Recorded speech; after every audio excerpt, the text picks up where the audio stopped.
Sore hari ini kita akan berkunjung ke rumah korban kebakaran yang kebetulan ini mirisnya satu keluarga penjual bubur yang korban kebakaran karena gas LPG.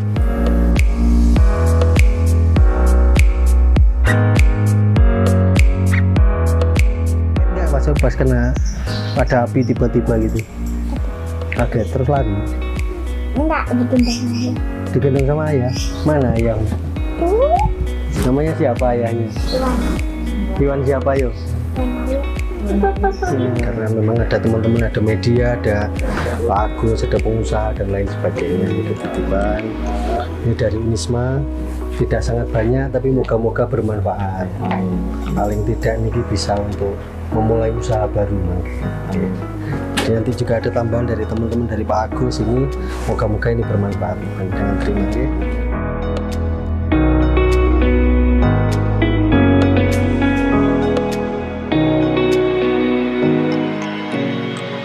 Terima kasih Bu Sadi. Salim.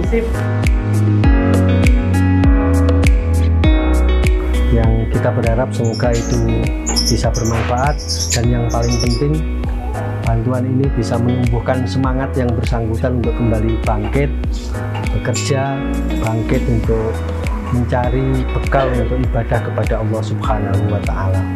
Pesan yang terakhir, kita semua jangan pernah lelah berbuat kebaikan karena kebaikan itu tidak akan pernah lekang oleh zaman. Terima kasih. Wallahumma muwaffiq ila aqwamit thoriq.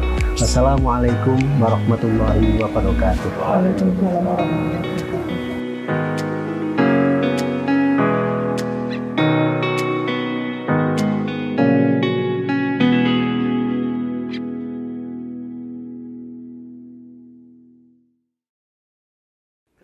Assalamualaikum warahmatullahi wabarakatuh.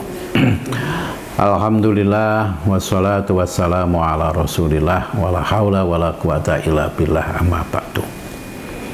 Sekarang kita berada di tahun 1445, berarti gak ketemu saya itu sudah 1 tahun.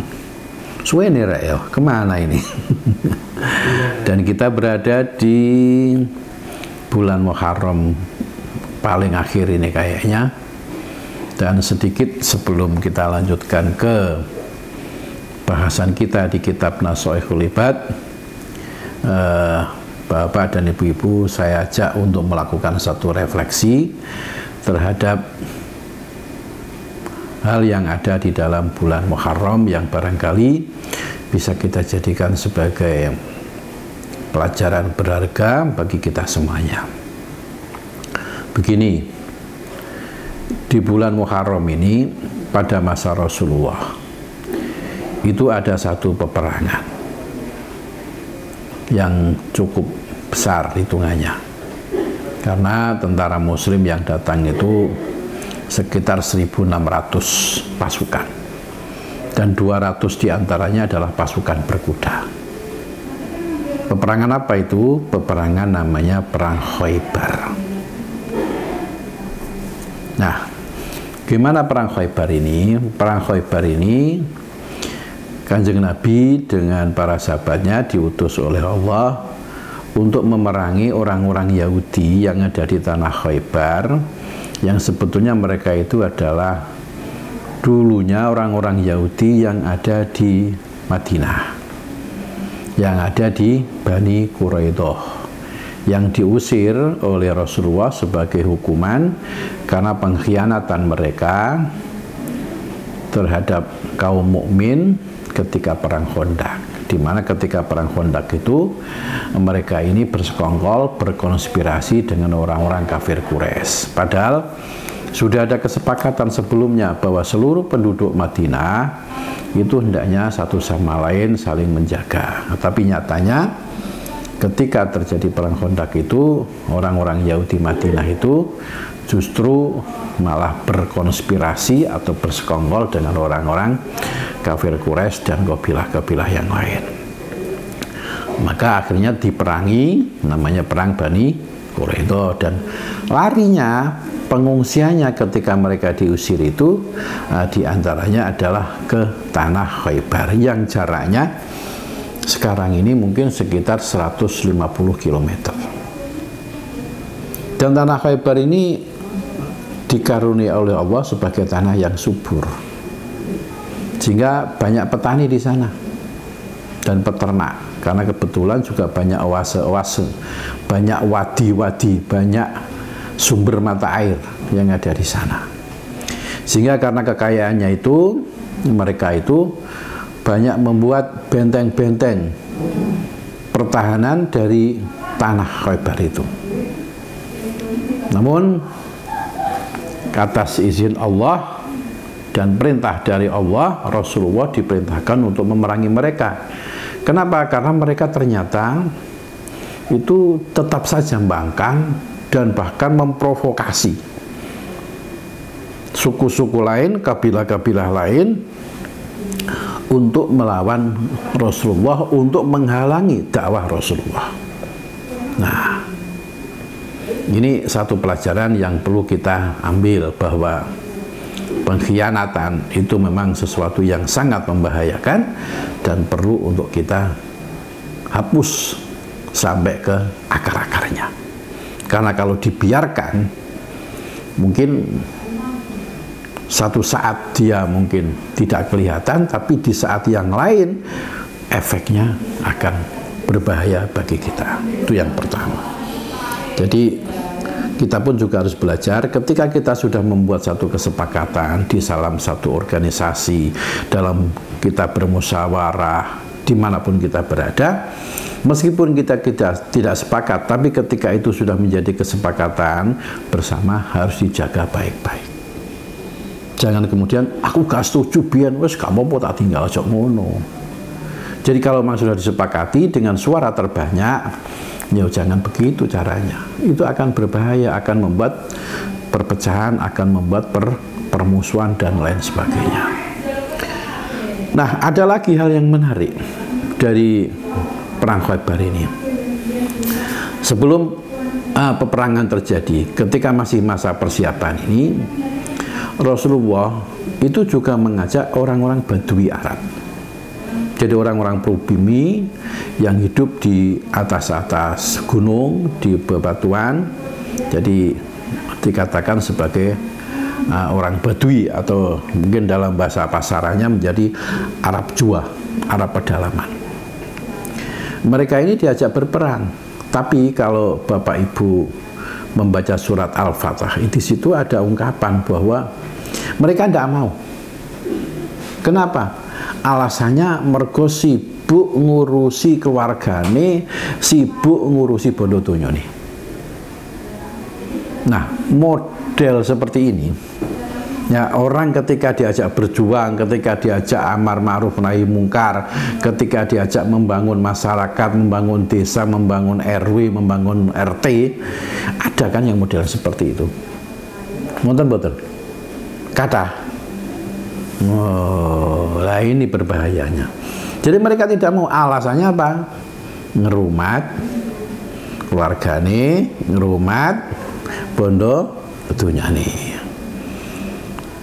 Makanya kalau kita kembalikan kepada ayat Al-Quran, kita memang sudah diingatkan oleh Allah Subhanahu wa Ta'ala, innama amwalukum wa auladukum fitnah, bahwa bondo dunyo mulan anak-anakmu, ya keluargamu itu bisa menjadi sumber fitnah, bisa menjadi penghalang bagi kamu untuk melakukan amal kebajikan. Hati-hati, nih, mesti itu wes ngalasane kate nyumbang masjid gak sido gara-gara nukono sepeda motor anake. Sering ngoten niku? Sering. Gara-gara nuruti keinginane anak. Mau diajak pengajian gak gelem. Alasannya apa? Si aku cek ngurusi daganganku. Wonten? Nah, wonten kan? Nyimak ngaji kula ngoten iki. Nggih, alhamdulillah naruwangsa. Ya, ada hal yang seperti itu. Banyak, dan ini sebetulnya sesuatu yang tidak baik. Kenapa? Karena sesungguhnya melakukan berjuang, jihad fisabilillah, melakukan amar ma'ruf nahi mungkar itu bukan kewajiban satu kelompok, bukan kewajiban satu orang, bukan kewajiban seseorang mempunyai status tertentu. Kan ngono? Ini ya. Coba kita perhatikan. Jadi yang namanya berdakwah itu duduk urusannya kiai tok, duduk urusannya ustadz tok, duduk urusannya santri tok, kabeh wong itu kudu nglakoni iku. Nah ngoten nah. Al-Qur'ane jelas kuntum khaira ummatin ukhrijat linnas dan seterusnya. Jadi kita semuanya itu mempunyai kewajiban yang sama untuk melakukan amar ma'ruf nahi mungkar, untuk melakukan dakwah. Kan ngoten nah. Jadi ya saiso-iso nih, jangan kemudian kita nunggu pinter dhisik. Aku gak mboten saged maca kitab e. Kula mboten saged ngaji kok nuturi tiyang. Lho. Niki persepsi yang perlu diluruskan. Nalikane kita berdakwah itu sebetulnya kita bukan ngajak orang saja. Tapi di situ sebetulnya kita juga mengajak diri sendiri. Kita khutbah umpamanya itu sebetulnya bukan mengkhutbahi orang yang mendengarkan khutbah kita, tapi juga kita sedang nuturi awake dhewe. Nah dengan persepsi yang seperti itu maka sebetulnya tidak ada halangan bagi kita untuk melakukan amar ma'ruf nahi mungkar. Tapi nanjene wis kena apa namanya penyakit wong Badui Arab iki mau karo mungkin ya termasuk turunane Badui Arab ini ya. Niku dijak ngoten niku meneh wangel ngoten niku. Sono ae gitu. Padahal ning omah ya tengok-tengok nonton TV. Ya nek ungkang-ungkang ngombe kopi karo gorengan, ngombe rokokan jedal jedil ngoten niku. Ya gayane ngaji kok duduan, tapi dijak ora gelem. Ngoten niku. Lah ada lagi yang menarik lagi, wong sing ngeten niki engko nek wis ana dum-duman. Nah, biasanya terus daftar dhisik ya. Mulai royokan dhisik. Seperti orang Badui juga begitu. Ketika perang Khaybar terjadi, ini kan dimenangkan oleh Rasulullah dengan para sahabatnya.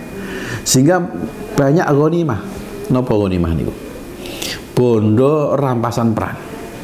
Nah, sebagaimana dijanjikan oleh Allah Subhanahu wa taala ketika Bai'at Ridwan di Hudaybiyah, bahwa Allah itu berjanji kepada umat mukmin nanti akan mendapatkan ghanimah atau rampasan perang yang cukup banyak dari peperangan-peperangan yang ada nanti. Nah, di antaranya di perang Khaybar juga demikian.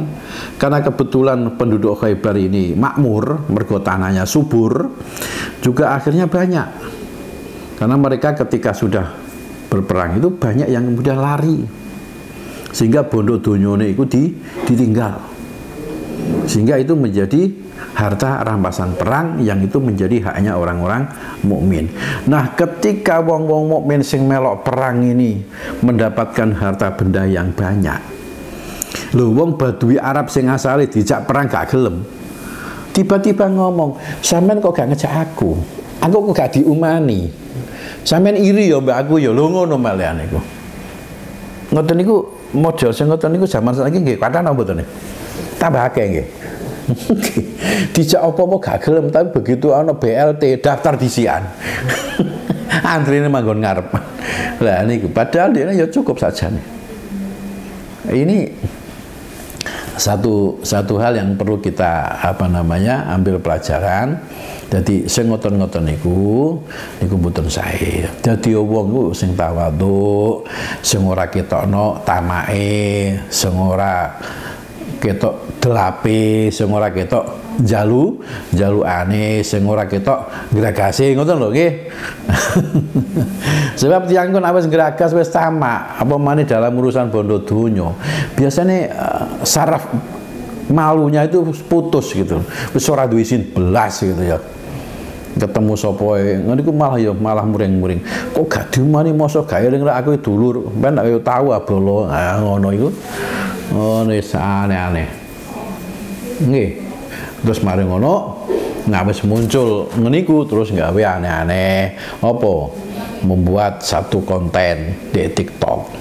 Waduh, Pak RT sampean saiki rek sugih lemu-lemu soalnya ana BLT dikekno ning gone dulure dhewe-dhewe. Padahal ya gak mesti ngono iku. Hati-hati nggih. Hati-hati zaman sakniki.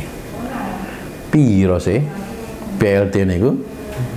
Pak, ya sak monten mawon kan. Bagi orang-orang miskin itu sangat berharga, tapi bagi orang yang sudah punya, lah apa sih kok dibelani sampai ngono niku. Apa maneh terus ketika diajak bangun, kongkon urun tenaga, kongkon urun pikiran, ini gak gelem apa maneh kan urun bondo donya. Kongkon urun duit. Nah, ini juga ada fenomena menarik ning gone beberapa daerah ini. Mbah ning Malang apa termasuk apa enggak. Nah, dijak urunan duit itu biasanya gak gelem, tapi najak urunan jajan itu gelem. Ngoten nggih. Dicari duit 50.000-an iku ribut, tapi begitu dicari jajan sampai regane jajan itu sekitar 150, iku lho gelem. Apa mergo melok mangan iku bene ya. Mungkin ngono ya. Nah, jadi ini salah satu yang barangkali perlu kita renungkan di bulan Muharram ini, bulan yang menjadi bulannya Allah, bulan yang termasuk bulan yang mulia. Itu bisa kita ambil pelajaran yang berharga seperti itu. Bagaimanakah kita membangun masyarakat? Bagaimanakah kita bermasyarakat? Bagaimanakah kita bernegara? Oh, ngoten. Napa malih? Ke depan sebentar lagi di tahun 2024 akan terjadi yang namanya perebutan kekuasaan. Karena tahun itu adalah tahun politik, terjadi yang namanya suksesi, baik itu di presiden, gubernur, wali kota, bupati, termasuk juga para DPR. Nah, itu biasanya mesti rame ngoten niku. Kena mboten? Nggih. Nah, terus ana sing wong sing alim, sok bersih, aku golput nang ngono. Aku golput ae. Cek gak melu-melu. Tapi begitu ana apa-apa kok mburi-mburi, ndek gak milu apa-apa kok ana apa gak keduman ya ribut. Iki mboten. Nah, bon. Baik, itu satu hal yang perlu saya sampaikan di awal sebelum kita melanjutkan untuk menyampaikan kajian yang ada di dalam kitab Nasul Libat. Baiklah, sekarang saya sampaikan di makalah yang ke-9 dari kitab Nasul Libat yang isinya 4. Qala Sayyiduna Utsman radhiyallahu anhu, arba'atun dhahiruna fadilatun wa batinuhunna faridatun. Jadi Sayyidina Utsman iku ana petang perkara. Nak didelok teko dhahiri itu menjadi amal keutamaan. Artinya mengandung kebaikan-kebaikan yang cukup banyak. Tapi kalau dilihat dari esensinya, itu menjadi sesuatu yang harus dilakukan. Nah, apa saja itu? Siji, mukhalatatus sholihin fadilatun wal iktida'u bihim faridatun. Kumpul karo wong sing soleh itu satu yang utama, sebab kumpul dengan orang soleh itu ya tentu menyenangkan, membuat hatinya tentrem, sehingga kumpul wong sing soleh itu dijadikan sebagai salah satu tombone hati. Kira banget menjadi dawaul qalb itu. Kumpul sama orang soleh itu, yo nanti akan dinilai oleh orang lain bahwa kita termasuk mengapi kan. Nah, ngoten nah, jangan kok kumpul kiai, pemanah terus maca ayo model-model kiai, kopian, sarungan, ngambil kelambi koko, terus ngalor idul nggawa serban. Nah, mesti dinilai oleh orang baik. Kok mana dari jomblo terus ana wong golek mantu mesti dinilai wong iku lek api rek arek iku rek kumpulane kiai tapeke mantu kan ngono. Meskipun durung karuan areke mesti api, wong kadang-kadang tukang ngentit amplope kiai. Tukang ngentit berkate kiai umpamane. Kan ana sing model ngoten niku. Nah, jadi kumpul karo wong sing soleh yang menjalankan hak-haknya kepada Allah dan juga hak-haknya kepada hamba, itu merupakan keutamaan. Tetapi wal iktida'u bihim fi af'alihim as-sholihah faridatun, tapi mengikuti perilaku beliau baik ketika ibadah ritual ataupun ibadah sosial itu menjadi sebuah kewajiban. Ngoten. Bukan sekedar keutamaan itu atau suatu kesunahan yang oleh digawe ya oleh gak oleh digawe mboten ngoten, tapi mengikutinya itu menjadi sebuah kewajiban. Jadi dohire kaya melok kiai tok, tapi batine itu mestinya kita harus mengikuti. Bener betul nih, bener ya? Harus itu. Nah, kadang-kadang kita itu masih berada di satu sisi, tapi yang penting justru malah tidak kita lakukan. Jadi gelem kumpul karo wong soleh, tapi nglakoni apa sing dilakoni wong soleh durung pati gelem kumpul kiai, tapi njaluk dungane tok. Tapi ketika kiai berjuang, kiai beramal, tidak direken. Iku jenenge wani rai, wani rai, wani silit ya, wani silit dirai niku jenenge. Ya, ngoten niku jenenge. Nggih. Bon, iku nomor 1.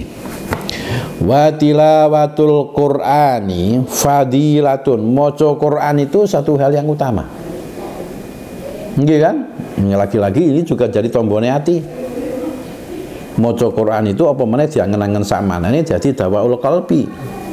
Sekaligus menjadi hal yang bisa memungkinkan kita mendapatkan syafaatnya Al-Qur'an ketika nanti di akhirat. Yang kita baca itu dinilai ibadah oleh Allah Subhanahu wa taala. Tetapi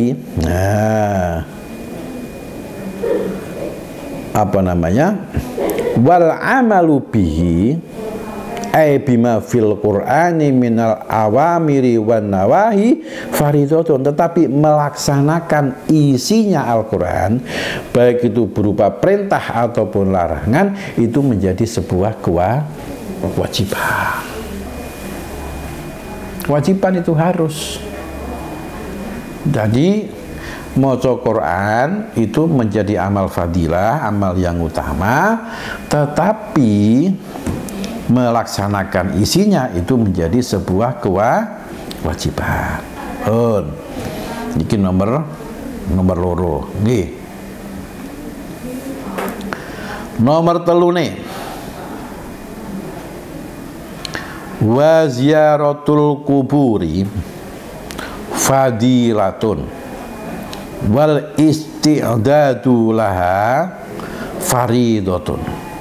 Ziarah kuburane para wali, para kiai itu merupakan sebuah keutamaan. Besok muga-muga entuk barokah. Kan ngono kan? Jadi jenengan ziarah teng Sunan Ampel, teng Sunan Maulana Malik Ibrahim Gresik, kemudian ke Sunan Giri, ke Sunan Derajat, Sunan Bonang, lan sapi turute, itu menjadi amal utama. Maka banyak umat Islam dari berbagai pelosok daerah berduyun-duyun untuk melaksanakan ziarah. Sampean ziarah itu baik, tapi gak ziarah ya gak apa-apa saja nih, asalkan bisa mengambil pelajarannya. Tapi yang penting daripada ziarah kubur, dan itu menjadi suatu hal yang wajib, itu adalah mempersiapkan diri kita untuk mlebu kuburan. Maksudnya masuk alam barzah, duduk mau masuk komplek kuburan, boten. Nah, komplek kuburan itu gampang, ya. Pemene kuburan kota zaman saiki ora medeni blas. Soalnya Padang. Maksudnya itu adalah mempersiapkan diri untuk masuk ke alam barzah dengan melakukan amal-amal soleh. Itu merupakan satu hal yang wajib. Dan orang yang cerdas menurut Rasulullah adalah orang yang selalu bersiap-siap untuk melakukan amal-amal yang seperti itu. Oh, ini perlu untuk kita renungkan. Jadi ziarah itu fadilah, tapi siap-siap melebu alam barzah, melebu kuburan itu merupakan kewajiban. Nah, mboten ngoten ora cukup sanggune jenengan kula sedaya niki kangge urip tenggone alam barzah, alam akhirat. Nah, mboten siap-siap niku. Sebab menapa waktune niku semacet pendek sekali. Nggih mboten? Umure kula panjenengan iki sak pira sih? Kan cuma pendek, terbatas. Dan belum tentu umur yang ada ini semuanya bisa kita gunakan untuk mempersiapkan diri kita dengan amal-amal soleh itu. Makanya begitu ada kesempatan jangan sia-siakan. Adanya nikmat yang dianugerahkan Allah kepada kita itu sebetulnya juga diberikan Allah dalam rangka untuk menjadi sarana bagi kita beribadah kepada Allah sehingga kita semuanya bisa siap-siap di alam kubur itu tadi. Bon. Singkat-singkat mawon nggih. Makanya ziarah kubur itu suatu yang penting. Karena ziarah kubur itu memang bisa juga dijadikan sebagai dzikrul maut, eleng-eleng mati. Juga ziarah kubur apalagi ninggone wong tua itu menjadi wujud daripada birrul walidain. Dan ziarah kubur secara umum itu juga bisa menjadi sebuah pelajaran bagi kita bahwa setiap orang pasti akan mati. Sebagai mauidhah tentunya bagi kita semuanya. Wa iyadatul maridi fadilatun wattikhadhu likulli muslimin ya wattikhadul wasiyati faridatun. Nyambangi wong loro itu merupakan amal fadilah. Tapi nglakoni wasiate wong sing loro marang terus mati ini menjadi sebuah kewajiban. Asalkan wasiat itu sah untuk dilakukan dan tidak mengandung maksiat. Monggo itu.